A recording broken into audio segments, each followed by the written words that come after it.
Assalamu alaykum, hurmatli radio anglovchilar. Qur'on bo'liqi programmamizning 11-soniga kelganinglarni qizg'in qarshi olamiz. Hammanglarga ma'lumki, biz bu programmamizda islom dunyosida parlagan mashhur olim Sayyid Abul A'la Mavdudi rahimahullohning Qur'oni Karimdagi 4 asosiy termin nomli kitobini diqqatingizga sunib kelyapmiz. Bugun diqqatingizda bo'ladigan mavzu Yahudilar va Nasoralar haqida bo'ladi.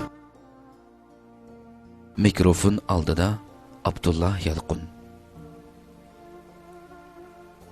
Fir'avin qavmidan keyin ko'z oldimizga Yahudizmni va xristianlikni tanlab olgan Bani Isroil qavmi bilan yana boshqa qavmlar uchraydi. Ularga nisbatan Allohning mavjudligini inkor qilamdigandi. yoki Allohning Robb ham iloh ekanligini e'tirof qilmamdigandi degandek gumonlarda bo'lishqa qat'iy imkon yo'q. Ya'ni bu Bani Isroil qavmi va uningdan boshqa Fir'avndan keyin kelgan Bani Isroil qavmi va ulardan boshqa qavmlar oldimizga kelgan vaqtida bu qavmlarga nisbatan hargizmi bizning qalbimizdan shu narsa kechmaslik kerak. Acaba ular Allohning mavjudligini inkor qilamdigandi yoki Allohning Robb ham iloh ekanligini e'tirof qilmamdigandi degandek gumonlarda bo'lishqa qat'iy imkon yo'q bularga nisbatan. Chunki Qur'oni Karim ularning ahli kitob ekanligini tasdiqlagan. Ahli kitob berilgan, Alloh tomonidan kitob tushirilgan kishilar ekanligini tasdiqlagan. Shunga oldi bilan ularning rububiyatga aloqador qaysi xil xato aqida, amal tarziga asosan Qur'oni Karimning ularni ozg'un qavm deb qaror qilganligiga qarab chiqishimiz lozim. Qur'oni Karim buningga yig'inchoq qilib mundaq javob beradi. Alloh subhanahu va taolo Sura Maidaning 77-oyatida mundaq deydi: قل يا أهل الكتاب لا تغلوا في دينكم غير الحق ولا تتبعوا أهواء قوم قد ضلوا من قبل وأضلوا كثيرا وضلوا عن سواء السبيل. Etqinki ey Muhammad sallallahu alayhi ve sellem, ey ahli kitaplar, dininglarda haqsiz ravishda chekdan eshib ketmanglar. İlgiri özleri azgan ve nurgun kişilerini azdırgan hem de seva es-sebil boğan doğru yol, o'ttir yoldan adaşkan kavminin nefsi xahişlerine ergeşmenler deydi Allah subhanahu ve taala. Bunundan Yahudiler bilen Hristiyan kavimlerinin azgınlığı aslida xuddi ilgirki kavimlerinin azgınlığı bilen o'xshashli xarakterda ekanligini hamda yana ularning gumrohligining dinda chekdan eshib ketish yo'li bilan paydo bo'lganligi. Ularning gumron bo'lish, ularning ozg'unliq petishi, ularning gumrohligining sababining dinda chekdan eshib ketish yo'li bilan paydo bo'lganligini ko'rib olishga bo'ladi. Qani endi buning tafsilotini Qur'oni Karimning qanday bayon qilib beradiganligiga qarab boqaylik. Allah subhanahu va taala Sura Tavbaning 30-oyatida mundaq deydi: وقالت اليهود عزير بن الله وقالت النصارى المسيح ابن الله. Yahudilar Üzeyr Allah'ның oğludur deyişdi. Nasaralar Mesih Allah'ның oğludur deyişdi. Yana Allah subhanahu wa ta'ala Sura Maidaning 72-oyatida mundaq deydi: لقد كفر الذين قالوا إن الله هو المسيح ابن مريم وقال المسيح يا بني إسرائيل اعبدوا الله ربي وربكم. Şübhisiz ki Meryem'nin oğlu İsa Allah'tır degüçüler kafir buldu. Halbuki İsa ey bani İsrail kavmi hem mening Rabbim hem sizlarning Rabbinglar bo'lgan Allohga ibodat qilinglar degan edi. İsa alayhissalom buni degan edi qavmiga. Ammo bu azg'un qavm Maryamning o'g'li İsa Allohdir degan bu qavm shubhisizki kafir bo'ldi dedi Alloh subhanahu va taolo. Shak shubhisiz kafir bo'lib ketdi ular. Halbuki İsa alayhissalom o qavmga nima degan desa, ey bani İsrail qavmi hem mening Rabbim hem sizlarning Rabbinglar bo'lgan Allohga ibodat qilinglar degan edi. Bu chaqiriqni qilgan edi. Yana Allah subhanahu va taolo sura Maidaning 73-oyatida bunday deydi. Laqad kafara allazina qalu inna Allaha thalithu thalatha wa ma min ilahin illa ilahu wahid. Shaksizki Allah üç ilahning biridir deguvchilar kafir bo'ldi dedi. Vaholanki bir ilahdan başqa hiçbir ilah yoktur. Yana Allah subhanahu wa ta'ala sura Maidaning 116-oyatida shunday deydi. Wa iz qala Allahu ya Isa ibn Maryam a anta qulta lin-nasi ittakhizuni wa ummi ilahayn min dunillah qala subhanak ma yakunu li an aqula ma laysa li bihaqq. Allah ey Maryam o'g'li İsa sen kishilarga Allohdan boshqa men bilan onamni mu iloh qilib elinglar dedingmi deb so'raydigan chaqda dedi. Allah subhanahu va taolo buni nayt güzel, nayt uchuq ravishda bayon qilib beradi. Qayta deylik. Allah deydi-ki, Allah kelgusida shunday deydi İsa alayhissalomga. Ey Maryam o'g'li İsa sen kishilarga Allohdan boshqa men bilan onamni mu iloh qilib elinglar dedingmi deb so'raydigan chaqda İsa alayhissalom javob berib nima deydi desangiz, subhanalloh, ey Allah bütün ayib nuqsonlardan pokdirsan. So'zlashga haqqim bo'lmagan so'zni qilishga nima haddim bo'lsin deb javob berdi. Buni deydi. Yana Allah subhanahu va taolo sura Ali İmronning 79-80-oyatida bunday deydi. Ma kana li basharin an yu'tiyahu Allahu al-kitaba wal-hukma wan-nubuwwata thumma yaqulu lin-nasi kunu ibadan li min dunillah walakin kunu rabbaniyyin bima kuntum tu'allimuna al-kitab wa bima kuntum tadrusun. ولا يأمركم أن تتخذوا الملائكة والنبيين أربابا أيأمركم بالكفر بعد إذ أنتم مسلمون. الله birer insonga kitobni, hikmatni va payg'ambarlikni bergandan keyin uning kishilarga Allohni qo'yib menga banda bo'linglar deydigan ishi bo'lmaydi. Hargizmi Allohning qonunida, Allah'ның bu saltanatida Allah agar biror insonga kitobni bergan bo'lsa, hikmatni ato qilgan bo'lsa, payg'ambarlikni bergandan keyin bir insonni tanlab, uning keynidan bu tanlagan Allohning tanlagan bu payg'ambari kishilarga qo'pib, insonlarga qo'pib, Allohni qo'yib menga banda bo'linglar deydigan ishi bo'lmaydi Allohning qonunida. Allohning saltanatida bunday ish hargiz bo'lmaydi. U faqat, ya'ni payg'ambar faqat nima deydi desa, sizlar o'qigan kitobning ta'limotlarining taqozzosiga uyg'un Rabboniy bo'linglar deydi. Ularning deydigan gapi bu xalqqa. U hargizmi sizlarga farishtalarni yoki payg'ambarlarni Rob qilib elinglar demaydi. Ajiba musulmon bo'lganinglardan keyinmi bir payg'ambarning sizlarni kufriga buyurishi mumkinmi? Haşa, hargiz mumkin emas.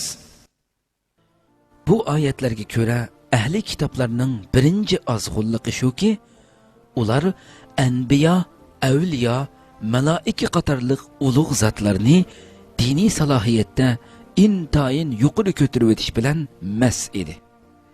Ularni o'zining haqiqiy martabasidan ustun ko'tarib ilohlik darajasiga yetkazib qo'yadi.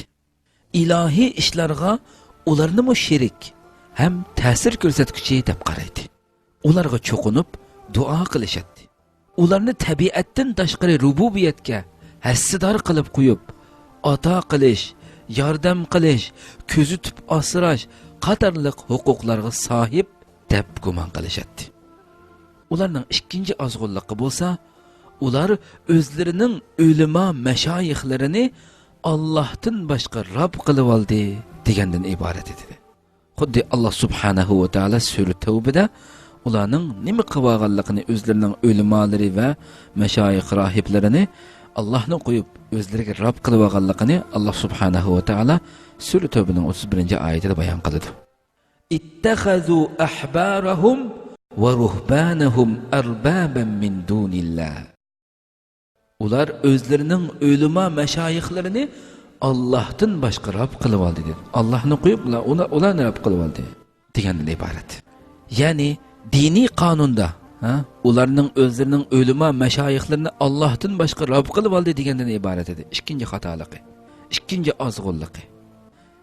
Ya'ni buning ma'nosi nima deganda, diniy qonunda Allohning shariat ahkomini aytib berish, Allohning irodasiga uyg'un shaklda axloqni isloh qilish salohiyatiga ega zotlarni asta-asta yuqori salohiyatga ko'tarib, nimani xolisa halol, nimani xolisa harom qilib, o'z oldiga belgilama bekita oladigan.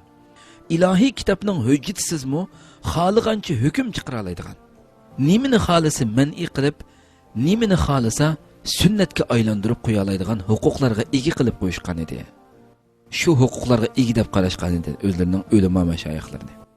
Shunda qilib bu qavmlarmi o'xshashli ilgirki Nuh alayhissalom qavmi, Ibrohim alayhissalom qavmi, Ad va Samud qavmlari, shundaqla Madyan xalqi qatorliq boshqa qavmlar mubtalo bo'lgan azg'unlikqa petib qilishgan edi. Xuddi shularga o'xshash tabiatdan tashqari rububiyatda farishtalar bilan buzrukvar zotlarni Allohga shirik qilib olishadi. Xuddi shularga o'xshash madaniy va siyosiy rububiyatni Allohga emas, balki insonlarga maxsuslashtirib, o'zlarining axloq, madaniyat, siyosat, iqtisod usullarini Allohning ahkomlariga parvo qilmasdan insonlardan hosil qilishga boshlagan edi. Hatto oxirida ular shu darajaga berib yetganki, Alloh subhanahu va taolo ularning holini bayon qilib, Sura Nisoning 51-oyatida mundaq deydi: Alam tara ilallazina utu nasiban minal kitabi yu'minuna bil jibti wat taghut. Yana Allah subhanahu wa ta'ala Sura Maidaning 60-oyatida: Qul hal unabbiukum bi sharrin min zalika masubatan 'inda Allah man la'anahu Allah wa ghadiba alayhi وجعل منهم القردة والخنازير وعبد الطاغوت أولئك شر مكانا وأضل عن سواء السبيل degan yerga kelgan dedi ularning hali.